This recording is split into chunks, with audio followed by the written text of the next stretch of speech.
What's up, everybody? Dave Vobora, founder of ATF here, and it is an honor and privilege to be with one of my greatest mentors, the legend in strength and conditioning field, Mr. Gullickson. Thanks, Dave. Yeah, man. We got him here in Texas at ATF, at the dojo. So Rock's background is ridiculous. I mean, 40 plus years of elite performance training, both in collegiate football and collegiate sports as a whole. Yeah. But NFL, Saints, Packers, Rams. Right. Rams was where he was my coach for a few years. And so we've been able to keep in touch. When I feel like I'm getting skinny these days, I hit up Rock for a bigger, faster, stronger workout program. But we've been able to keep in touch over the years. You've been retired for... Gosh, it's been 6 years now. 6 years now. Yeah. And we hadn't seen each other since 2011. Right. But flew him into Texas, took him to some barbecue on Sunday night. Awesome. He's been here helping with our Military of the Mountains program, which is a 9-week training camp, all veterans and first responders. We're training them, really working on what the training does to that voice in our head, how it shows up, how we can change the relationship with that for just self-betterment and personal development, but also training them to get ready to go and experience skiing on a mountain in a way that taps into some of that adrenaline, start to create new opportunity outside of these walls. So I just have some questions, man, sort of Right. some of these in philosophy and approach, but Okay. this day and age with social media, with YouTube coaches everywhere, and many people that want the quick fix or the instant gratification, the new sexy trend, how do you keep the main thing the main thing? Well, that is the challenge, and right now I'm working with high school kids, and I tell them you have to be true to the basics, and after that phase is over, hey, you can experiment with some different things, but you have to be true to what got you there. And I learned at a very early age that strength is the basis for all human movement. And you watch as people age, and I'm getting to that point now myself where you're like, how am I going to put life into my years as I go into my 70s? And I'm hopeful to keep muscle. And again, that's staying true to the basics. But I'm hoping to keep muscle so that I can continue doing the things that I like to do.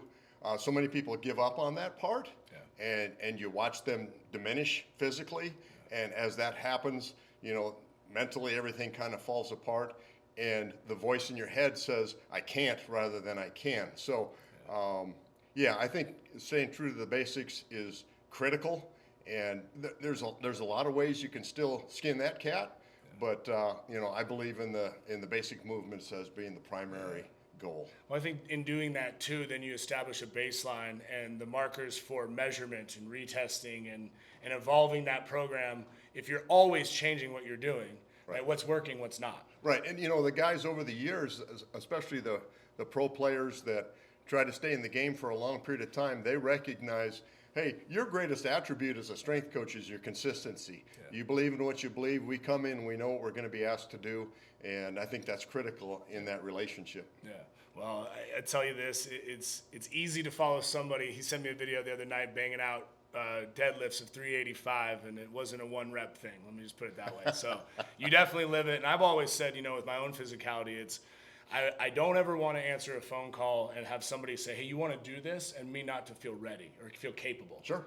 And that's whether that's throughout age or just in general. I mean, what you're talking about as far as loading the body, we know scientifically what that does for bone density over time. My mom, who's had issues with bone density, I just started to have her doing like heavy sack of flour carries around the house. Yes. Mm-hmm. Like just that amount of load, right, can create a real return on investment for that stuff without medications and things like that. Right. No, I can add to that just a little bit. I had my hip replaced in 2018, and the doctor came out to my wife while I was in recovery, and he says, I know where they call him Rock.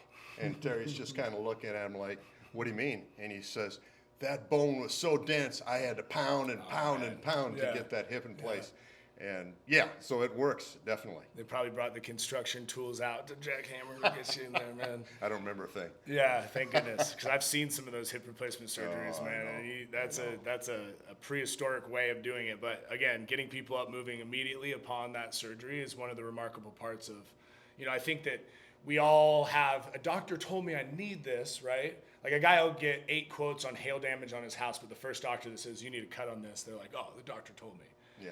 How do you deal with, the balance between medical oversight or medical diagnosis. Because in here, we Right. see a lot of this self-fulfilling prophecy, this belief system that is like, well, this guy in a lab coat, right, or a white coat told me this. Right. So, I mean, and for you, you were always dancing between the front office, coaching staff, training staff, Right. but also your allegiance and loyalty and the trust you've earned from the players. Right. So I'm sure that was a hard dance to, you don't want to lose the trust of the player. Right. But at the same time, you got a job to do in the front office and the organizations who's paying you. Yeah. So I guess maybe just sort of talk about with our guys you've worked with this week. Yeah.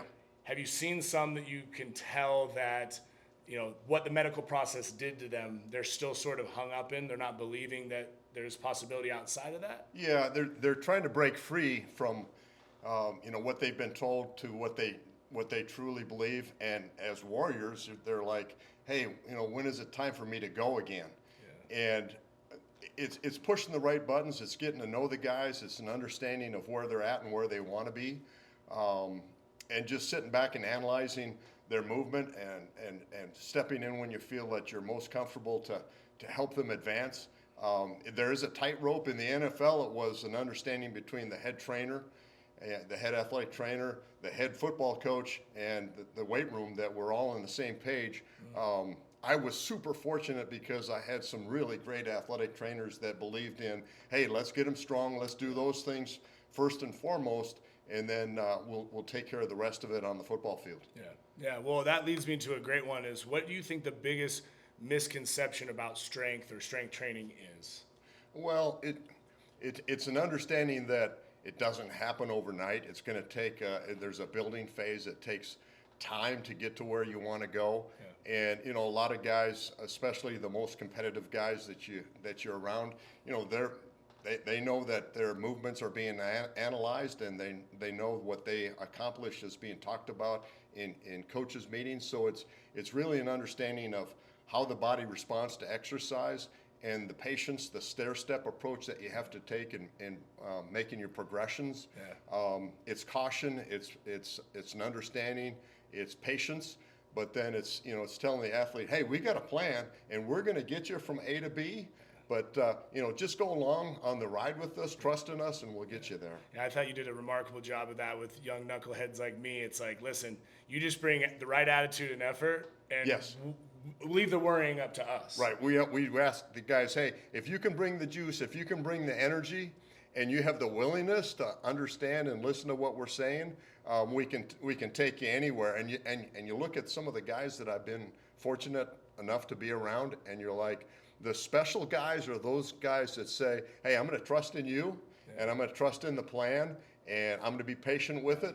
Because, the goal of the guys in the league are, hey, I want to stay in this job as long as I can. Yep. And that's a big part of it. Yeah, it's interesting to think about sometimes those that rely on talent. Those are sometimes the most talented, but they've relied on that so long, they haven't had to work. And you probably have some guys, like former Mr. Irrelevant here that, moderately talented, but achieved more through trust, through hard work, and through, I'd say this, like there's different types of strength, right? There's certainly absolute strength. Yes. But thinking about a sport-specific application, I use this analogy in here, archery, a bow, right? Yep. A recurve bow that is a 80-pound line on paper, or 80-pound draw on paper is stronger than a 40. Right. So you'd say that 80-pound has the capacity of firing it further. But this thing called elasticity matters. And if you can only pull 80 to here, but you can pull 40 to here, well, the 40 is going to make the arrow go further. Yep. So how do you look at the strength paradigm with, again, the weight room? Lots of times it comes back to measurables, numbers, but even things like force application. At that moment where we absorb eccentric load and then transfer it back to concentric, that rate of force production that's so key. So lots of times that's positional in football. Right. But where do you think that guys get obsessed with the numbers or the strength recruitment side, where lots of times, there may not be as much focus on more of a plyometric based energy? There's got to be a balance. And, you look at absolute strength, you look at increasing the numbers on the strength movements, but then you balance it with plyometrics, you balance it with speed and speed improvement. You run hills, you run in the sandbox, you spend time jumping rope and doing speed improvement work. It's a balance, and it's an understanding that everything's important, because you'll have some guys that come in that are, knuckle draggers, they're meatheads, and they just want to push heavy iron, and you're like, well, now, hey, let's do our plyos. Let's take care of our box drills. Let's make sure that we're jumping and we're hopping and we're bounding and we're taking care of those types of movements. It is a challenge, but the smart guys, they understand. And guys like yourself, you come in, you had a chip on your shoulder. Sure. Hey, I'm going to prove myself.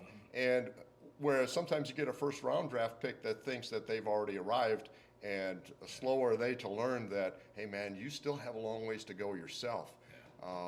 But it is a balance. There's a trust element.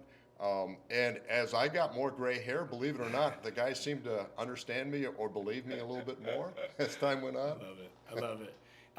There's a funny interview with Deion Sanders, and they're interviewing him talking about how great of an athlete Barry Sanders was, and if that was one of the greatest athletes that he ever played against. Right. And Deion's response was, no, his cousin Junebug, who was a crackhead, was actually the best athlete he's ever competed against.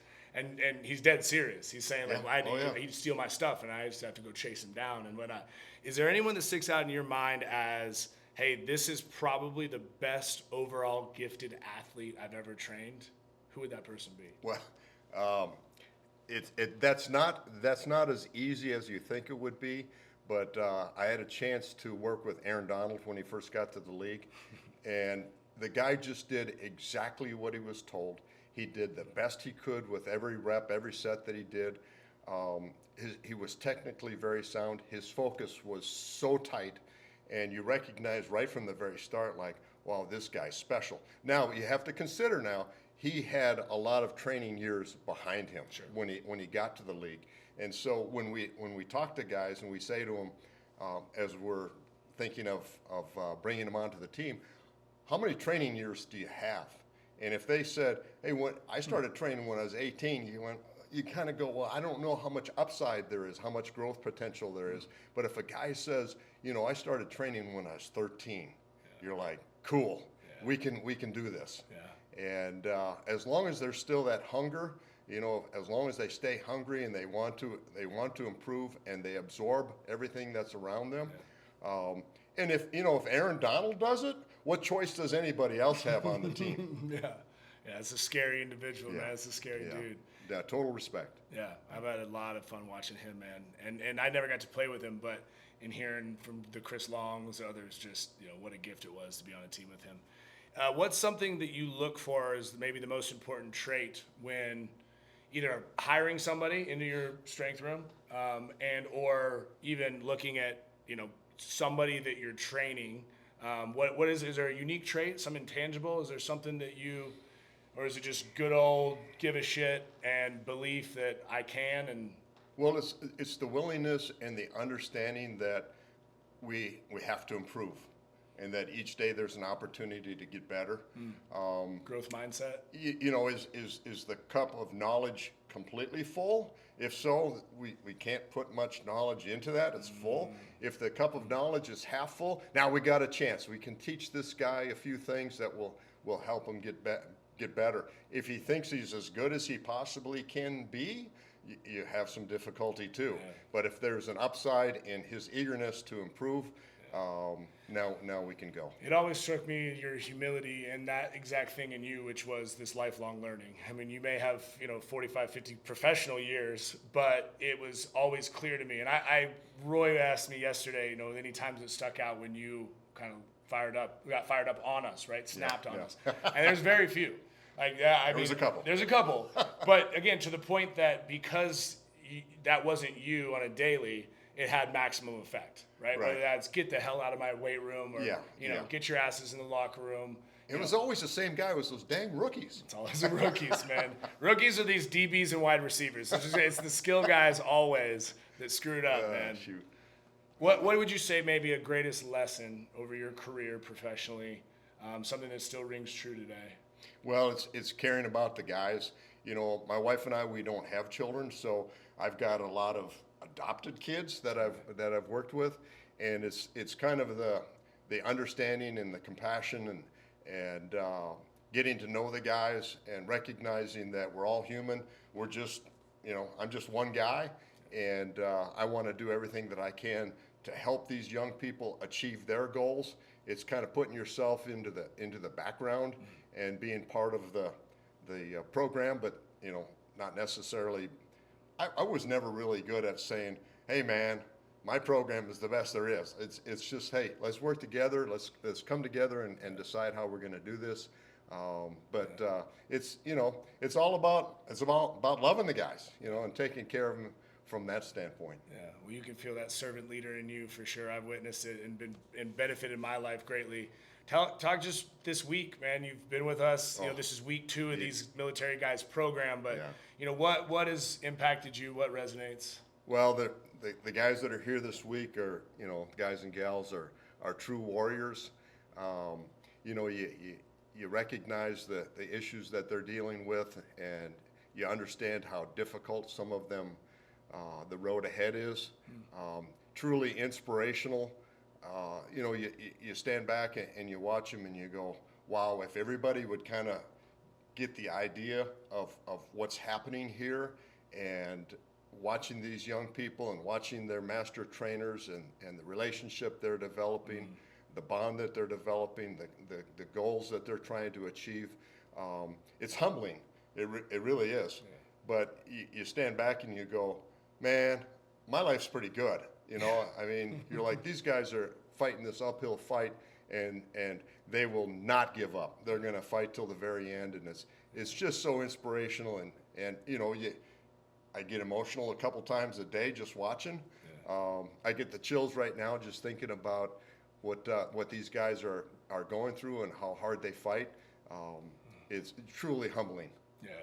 Well, it's been an honor to have you here. I hope, Terry, we got to get you out here, get this man back out for at least another week within this class, maybe even graduation. I mean, it is remarkable to watch the early stage and then eventually see these men and women stand up and just empowered and reclaiming so much of what they still had inside, but they just needed to rediscover, needed to find again. Right. It's awesome. Thanks, Dave. Thank you.